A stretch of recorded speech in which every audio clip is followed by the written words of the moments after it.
This is CBC Vancouver News.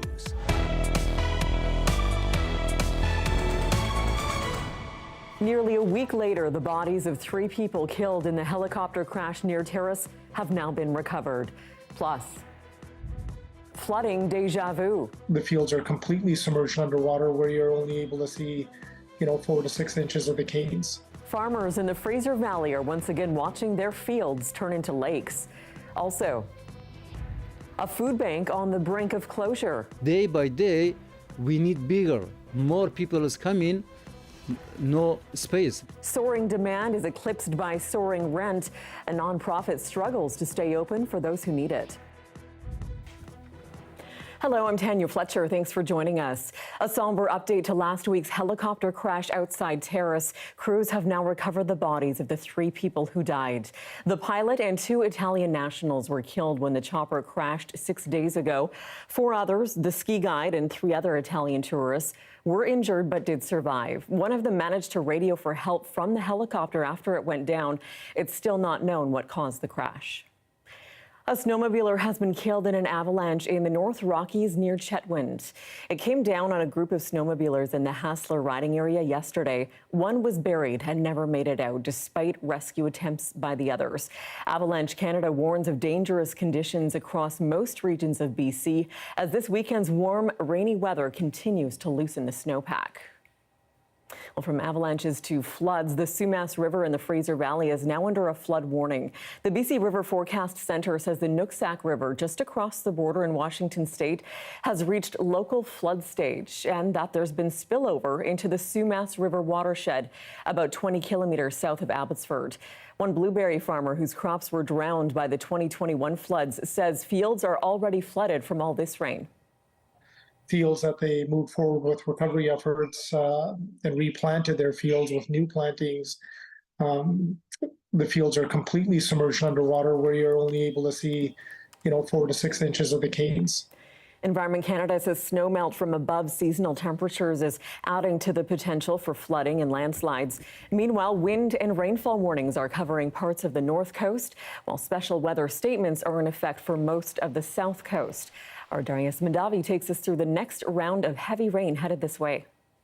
From the tail end of an atmospheric river heading south of BC that already hit on Friday. I think people on the west coast of Vancouver Island already have a good idea of what is coming, but there is a lot more to come. With all that moist, warm air coming up from the tropics, we're going to see very high freezing levels, very warm temperatures for this time of year, and lots of moisture streaking into BC. So no matter where you are with the next 2 atmospheric river events coming in, we expect that we're going to see the possibility of some very dangerous driving conditions, expect the possibility of landslides and mudslides. Make sure that your drains are clear and be prepared for at least a few days of some very heavy rain.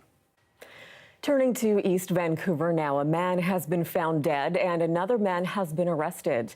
The crime scene was inside this house on Knight Street and 33rd Avenue. Police were called around 1 a.m. When officers arrived, they discovered a man had been killed. A 39-year-old man was arrested at the scene. Investigators have released no other details such as motive, but say there is no risk to the public. In Coquitlam, a pedestrian has been seriously injured in 2 separate hit-and-runs. Last night around 10 p.m., a Good Samaritan stopped to help a woman at Guildford Way and Pine Tree Way. She'd been walking legally through a marked crosswalk when she was struck by a white SUV. Shortly after, as she was lying unconscious on the ground, she was struck again, this time by a red SUV. RCMP say neither vehicle remained at the scene. They're still searching for the suspect drivers. Another air quality alert was issued today for the oil refinery in Burnaby, exactly 1 week after a petrochemical smell permeated parts of the Lower Mainland. As our David Ball reports, the facility is in the process of restarting operations now, and some residents are worried about a possible repeat incident. It was pretty bad, but they closed all the windows. Maria Bolognese lives just blocks from Parkland's refinery. She's been a resident here for decades and is used to flames and steam, but not air quality advisories or acrid petrochemical stench. Yeah, I'm old, so I'm concerned about my health. Because so far I've been okay, I don't want to get sick right now. For stupid things that somebody makes a mistake. So. And should they tell people more about what they're releasing, what chemicals? Yes, they should. So we're prepared. Other residents in Burnaby Heights agree, saying more transparency was needed around last weekend's odor incident. We weren't notified soon enough about the event. I mean, we saw all the fire trucks and the police here, but we had no information about how dangerous it was. Parkland says it is safely releasing gases as it works to fix the problem that caused last Sunday's stench, and that none of what it vented is dangerous, adding, "Our goal is to have minimal impact on our neighbors and nearby communities. In addition, we are taking extra precautionary steps by enlisting third-party air monitoring to supplement the systems currently in place." Metro Vancouver also says the fumes are not known to be harmful, but it has increased local air monitoring, and engineers are now considering using satellites to get more accurate real-time data. Still, not enough to satisfy some in the neighborhood. You don't want your kid to get sick with the byproduct of oil and gas products caused by an industrial accident. I think everyone probably feels that way. Sean Voulias started a petition seeking more transparency and independent monitoring. There was absolutely no information available about what the incident was or what people had been exposed to. I was hearing from friends across town that their apartments were being filled up with, smoke that was making them cough, making their eyes water. And we were talking about it, got pretty angry about the lack of information. Burnaby's mayor believes the sulfur dioxide vented this week is not cause for fear. While there was definitely an odor and a rise in some levels, that didn't meet any real concern for public health. So with that, my mind was put a bit at ease, and I know that monitoring is continuing. If you smell the fumes and are concerned, Metro Vancouver suggests you stay inside and close your windows. David Ball, CBC News, Vancouver. BC's premier is mirroring Ottawa's hard line on capping the number of international post-secondary students. David Eby says schools not meeting his government standards could face serious consequences. Institutions that are operating, and this is particularly true for the private schools, the private institutions, if they're not meeting our standards, to strip them of credentials to be able to offer post-secondary education in BC. So it can be as significant as them losing their license. Eby says he is working with the feds to make sure restrictions won't apply to industries that are facing shortages, such as healthcare and the trades. The Alliance of British Columbia Students, meanwhile, says the new legislation will make accessing education in Canada more competitive and more expensive for foreign students. Well, BC is exploring the idea of allowing single stairwell apartment buildings under its new building code.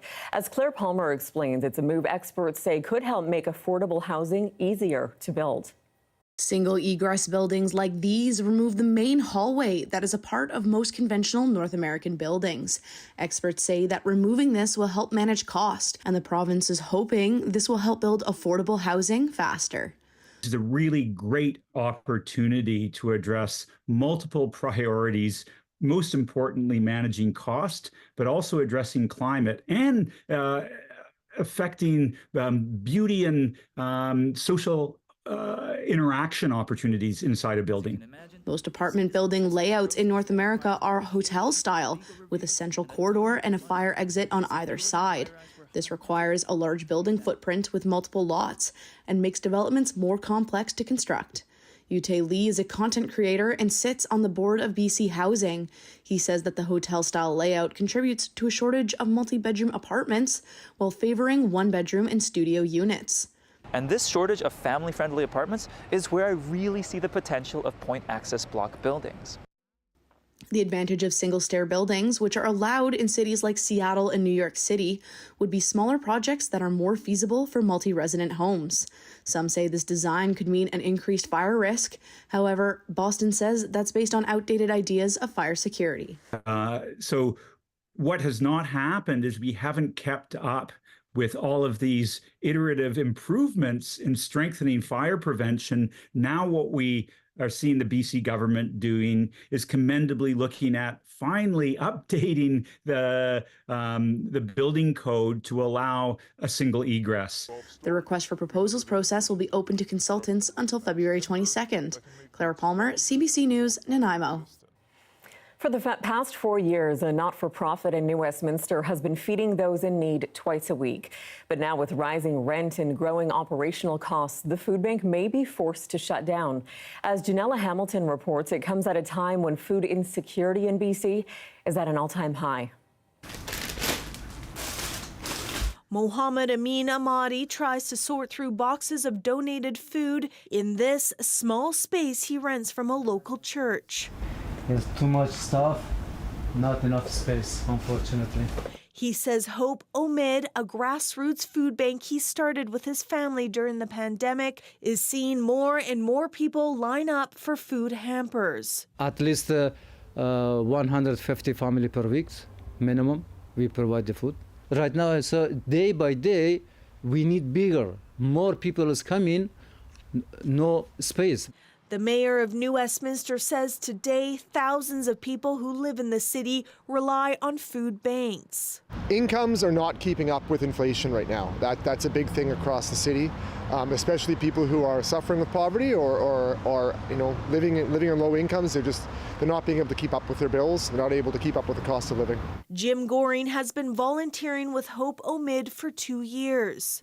I think it's important to not be judgmental about why anybody needs food or food banks, and we all could be there.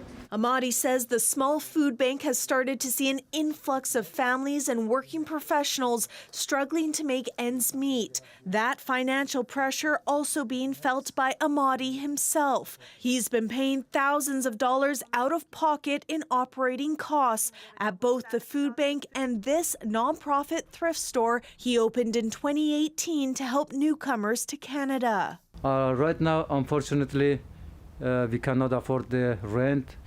No choice, we need to close this store. Of course, I'm very, very sad. He says right now there is a greater need to help feed people in the community. Almost 90% is good. 10% maybe is expired. So he will try to keep the food bank afloat as long as possible. If we cannot find a sponsor, maybe we make a little bit smaller. No, I never be give up. Janella Hamilton, CBC News, New Westminster. In Kamloops, Day One Society offers free meals to those on the road to recovery following a struggle with addiction. Some gained close to 10 pounds in the first week, and they talked with CBC News about the healing power of food for people in detox. Hi, my name is Nancy Eld, and I'm the finance manager at Day One Society. I mean, when they first come in, of course, the last thing they want to do is eat because they're feeling so unwell as they are withdrawing from their substances. But, once they start to feel better, they really appreciate the home-cooked meals that we provide here. My name is Vicki Siebold's, and I'm the lead cook in the kitchen at Day One Society. So for them to come in and have healthy meals on a, constant basis while they're here, it really makes them feel way better. And you can see it too, from the time they come in to the time they leave, how much better they're feeling. My name is Arlene Christensen, and I'm the second cook in the kitchen. I love soup. Homemade soup of any kind, I love. It's one of the things that makes a person just feel better when you have it, right? It's like a hot hug. I don't know. That's what I think anyway. It's so comforting. And most of our clients, I'm going to say their average weight gain while they're here is anywhere from 7 to 15 pounds in a week, because some of them come in and they're really underweight or just are not eating the right healthy foods out there. So we do our best to give them a healthy, nourishing meal. The social media platform X, formerly known as Twitter, has taken down fake, explicit AI-generated images of Taylor Swift after they were widely shared for 17 hours.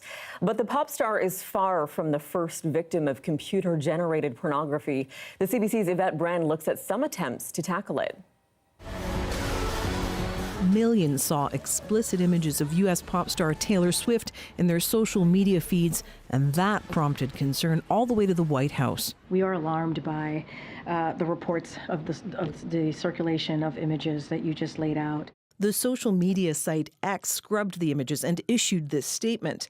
Posting non-consensual nudity images is strictly prohibited, and we have a zero-tolerance policy towards such content. But by then, at least one of the images had been viewed 47 million times. Less high-profile victims often can't get images removed so fast. Their face can essentially be taken and using technology put on another body that is either nude or engaging in a sexual act. A new act kicks in on Monday in BC that will give victims clout to go after both deepfake producers and the platforms that proliferate them.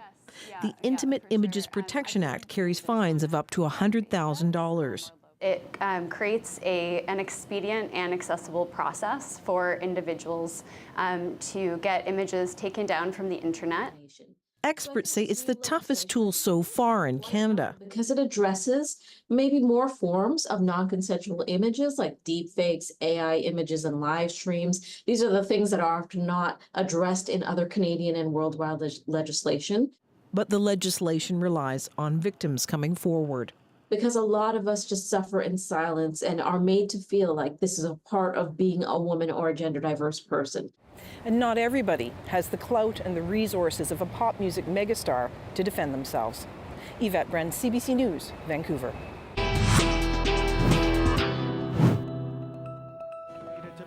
Up next, a state funeral in Ottawa was held to honor longtime NDP leader Ed Broadbent. We'll take you there for the service straight ahead. Stay with us.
Welcome back. Let's bring you international news now. And 3 U.S. troops have been killed in a drone strike in Jordan and dozens more wounded. It is the first deadly attack on U.S. Middle Eastern forces since the Gaza crisis erupted. The CBC's Katie Simpson has that story.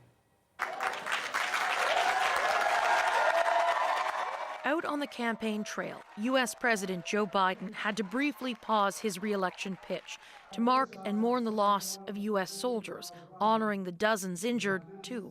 We had a tough day last night in the Middle East. We lost 3 brave souls. Biden called for a moment of silence before vowing to retaliate. And we shall respond. The U.S. says unmanned drones attacked this small base known as Tower 22 in northeastern Jordan along the border with Syria. In a statement, the White House said, "We know it was carried out by radical Iran-backed militant groups operating in Syria and Iraq, and we will hold all those responsible to account at a time and in a manner our choosing." This is a very important escalatory step. In some ways, it's what we've been worrying about. U.S. soldiers have been targeted in similar attacks, prompting retaliatory airstrikes by American forces. But this is the first time U.S. troops have been killed in the region since the Hamas-Israel conflict began. But it's another very dangerous step because, as I say, the U.S. will have to respond even more strongly than it's done to previous attacks. On social media, Republican Senator Lindsey Graham urged Biden to strike targets of significance inside Iran, adding the U.S. should hit Iran now, hit them hard. House Speaker Republican Mike Johnson wrote, "America must send a crystal clear message across the globe that attacks on our troops will not be tolerated." As Biden weighs his options, this moment requires a significant response, according to a former NATO Supreme Allied commander. This is a time to try to cap off the tit for tat. Get it stopped. Convince the Iranians they can't afford to play this game. Katie Simpson, CBC News, Washington. Back here in Canada, a state funeral was held today in Ottawa for Ed Broadbent. He led the federal NDP from 1975 to 1989 and was a fixture in Canadian politics. The CBC's Tom Perry has more on how he was remembered. They came by the hundreds to celebrate a life well lived. Friends, family, and former colleagues of Ed Broadbent, a political giant known to so many as just Ed. Ed was an extraordinarily important part of modern Canadian history. Broadbent led the NDP for 14 years. He's only the second opposition party leader after Jack Layton to be honored with a state funeral. The political heir to both those men, NDP leader Jagmeet Singh, remembered how Broadbent welcomed him and how Singh always joked that when he grew up, he wanted to be Ed Broadbent. We will never forget him. And Ed, we won't let you down. And you're still who I want to be when I grow up. Manitoba Premier Wab Kinew says Broadbent pursued what he calls the politics of joy, seeking to bring people together rather than divide them.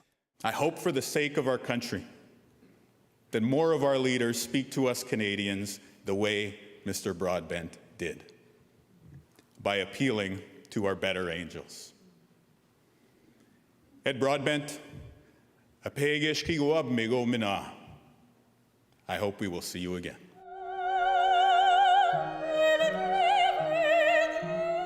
After stepping down as NDP leader, Broadbent campaigned for human rights at home and around the world. Those who worked alongside him remember a man at ease with everyone. Whether he was talking to factory workers in Bangkok, to indigenous leaders in Guatemala, to Fidel Castro, the Dalai Lama, or the receptionist, you felt important.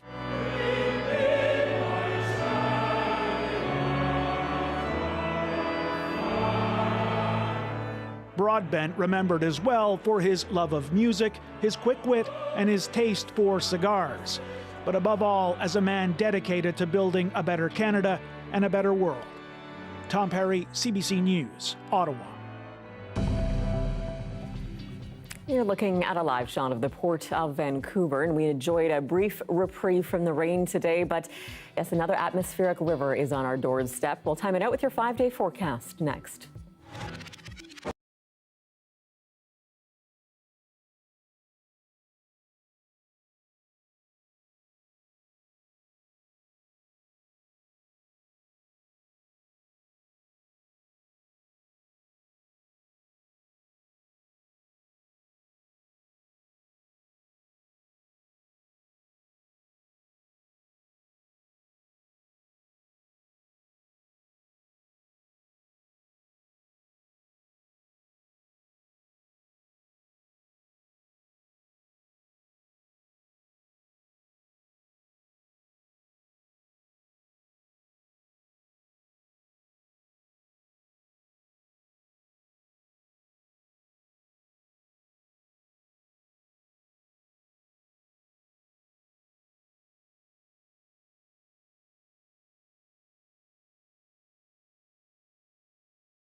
And now look at the latest forecast. That rain is continuing. Let's take a look at how this precipitation is unfolding, taking us through tonight. Tomorrow, you can see the next pulse of the atmospheric rivers just coming through from the north all the way to the central and to the south coast, really just giving us a soaking. We have seen some dry spots today through Sunday, and we'll see that again tomorrow through many areas, but just kind of that off and on rain tonight into tomorrow will be the worst of it.